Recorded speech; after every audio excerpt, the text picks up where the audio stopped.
అడుగుతారు విభూతిని ధరించడం వల్ల ఉపయోగాలు ఏంటన్నా, విభూతిని ఎలా ధరించాలి?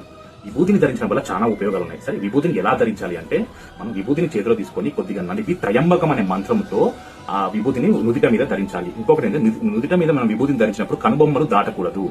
కనుబొమ్మలు దాటి విభూతి దాటకూడదు. ఇంకొకటి ఏంటంటే, మధ్య వేలుతో పై రేఖ కింది రేఖ గీసి బొటన వేలుతో కుడి వైపు నుంచి ఎడమ వైపుకు గీయాలి. ఇది విభూతి పెట్టుకునే విధానం.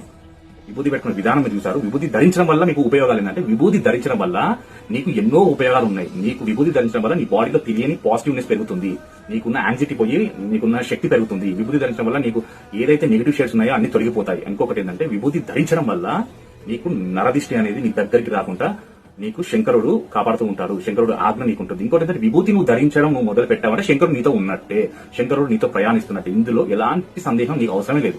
ఎందుకంటే నీకు శంకరుడికి విభూతి అంటే ఎంత ప్రాణం అంటే అంత ప్రీతికరమైన విభూతి. అలాంటి విభూతి నువ్వు నుదిట మీద ధరించావంటే శంకరుడు నీతో ఉన్నట్టే. ఓం హర హర మహాదేవ శంభో శంకర.